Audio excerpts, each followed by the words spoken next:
Domingo passado, o Dr. Drauzio Varela mostrou como a falta de um diagnóstico pode causar sérios prejuízos para a vida de quem só descobre já adulto que tem TDAH, o transtorno do déficit de atenção e hiperatividade. E essa preocupação é ainda maior quando se tem filhos.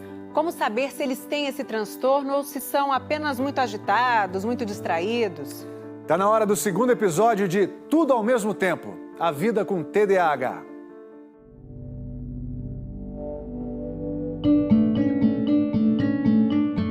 Eu tinha sempre a nota mais baixa, então eu nunca fazia parte dos grupos, nunca ninguém me escolhia para o futebol.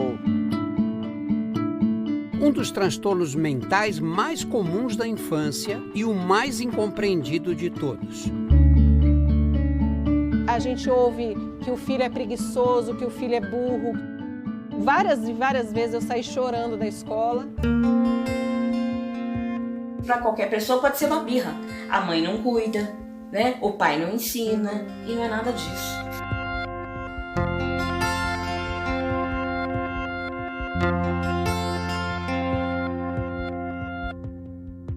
Vamos lá, põe o seu nome, filho. Vou colocar meu nome. Samuel, você não tá anotando nada. Não tô anotando porque ele não falou a nota. Mãe, peraí, deixa eu ver. Peraí. A pandemia acendeu o alerta em pais no Brasil inteiro. Meu filho se distrai demais nas aulas online, não é possível. Hoje você vai saber que o transtorno de déficit de atenção e hiperatividade é muito mais intenso do que esses episódios ocasionais de tédio. Intenso e frequente. Atinge uma criança em cada 20. E é no ambiente da escola, no dia a dia, no meio dos alunos, que o transtorno fica mais evidente. É mais fácil para um professor, que é professor há muitos anos e costuma dar aula para crianças daquela faixa etária, identificar, olha, essa criança aqui, ela é nitidamente diferente de todas as outras crianças dessa idade. Pra mim é assim, tá chato, já dou no pé. Quando Maria Vitória tinha 6 anos, a psicóloga da escola chamou os pais para uma reunião. As outras crianças estavam fazendo as atividades, ela ia para lá, ela ia para cá, ela ia para lá, ela ia para cá. Domingo passado você viu que o TDAH é um transtorno que ocorre por um desequilíbrio de substâncias químicas, os neurotransmissores, atrapalhando o funcionamento de algumas regiões do cérebro. Entre elas, o lobo frontal, responsável pela execução de tarefas, pela administração do tempo e pelo controle dos impulsos. A criança faz o que dá na telha. Por que você não ficava sentada? Todos ficavam sentados, só você que não. Ai, Ted, você correndo pelos lugares que tem brinquedo, é sempre isso, uma escapatória no brinquedo. Aliás, não era só o brinquedo, eu também subia na árvore para se relaxar um pouco. Então, Samuel, ele sempre foi muito agitado, né? Ele assistia a televisão de cabeça para baixo, ele comia de cabeça para baixo.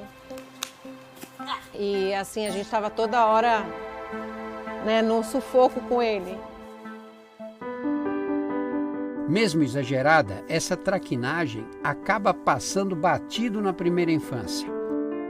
Os problemas começam quando é preciso prestar atenção para aprender. Foi assim com o Miguel. E agora, no período de alfabetização, que nós percebemos o quanto ele tem essa desatenção, né? E essa inquietude. Sempre tem uma coisa me distraindo. Eu tô muito cansado. Você começou agora? Como que você tá muito cansado? Aí dá sede, quer andar. O lápis cai 20 vezes no chão. Se passar um mosquitinho ali, ele vai desfocar. Se você ficar interrompendo, você vai esquecer de qual letra que você parou. São crianças que não conseguem aprender, embora tenham potencial para isso. São crianças que têm dificuldade de concentrar, né, de memorizar, de se organizar socialmente, de lidar com seus pares. Ela estava atrasada na escola, não conseguia acompanhar as aulas direito? Não, ela não conseguia. Ele assistia a aula, às vezes, debaixo da carteira. E as professoras falavam assim, ó, ele fala junto. né, na aula, ele interage de forma errada. E aí ele começou a sofrer bullying na escola, né? Nós enfrentamos com ele um momento de depressão, né? Sério. E ele precisou tomar medicação, porque os desenhos dele revelavam depressão.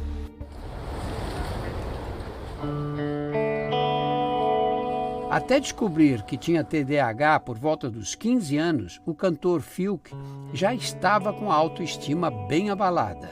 Eu me distraía bastante, mas eu me distraía tentando focar, porque eu ficava numa frustração, numa sensação de como que eu não entendo. Eu fazia aula depois com o professor e eu não conseguia entender uma coisa que às vezes em uma aula era tão fácil das pessoas entenderem.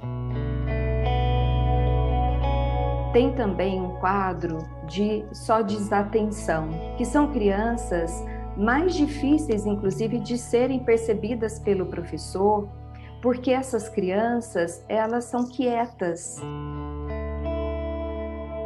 A professora está dando a matéria na sala de aula e eu fico viajando, pensando o que eu posso fazer, como é que eu vou passar aquela fase no videogame. E quando eu me dou conta, a matéria foi lá adiante e eu perdi o fio da meada. Fiz 6 meses de faculdade para ver que eu não era burro, que eu cheguei nesse ponto. Quando eu acabei a escola, acabei no supletivo. Hoje eu não tenho mais vergonha de falar, porque na época foi muito difícil. É muito importante para uma criança e para um adolescente saber que ele não é burro, que ele não é preguiçoso e que ele não está com má vontade. Que muitas dessas coisas são relacionadas ao próprio TDAH e que podem melhorar com o tratamento. Abraço!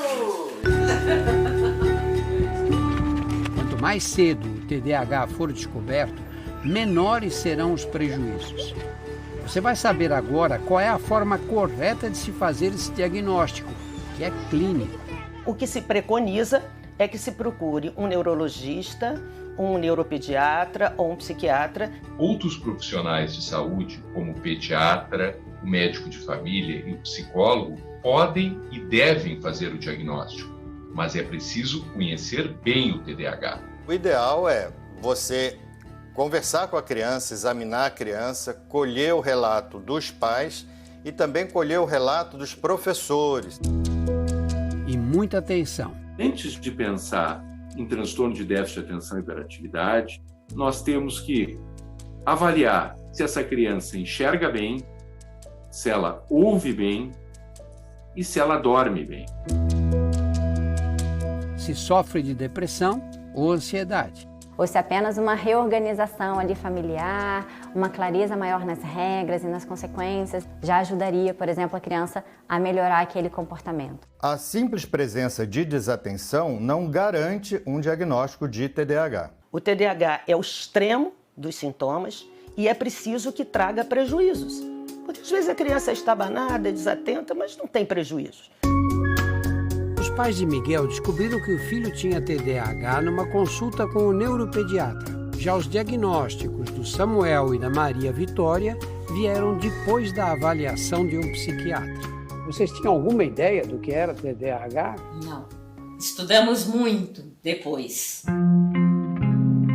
Essa é a primeira etapa do tratamento, a chamada psicoeducação. A psicoeducação tem como finalidade orientar o paciente e a família sobre o transtorno que tem, as dificuldades que vão ser enfrentadas, para que ele possa criar estratégias para manejar as dificuldades que ele vai ter ao longo do tratamento.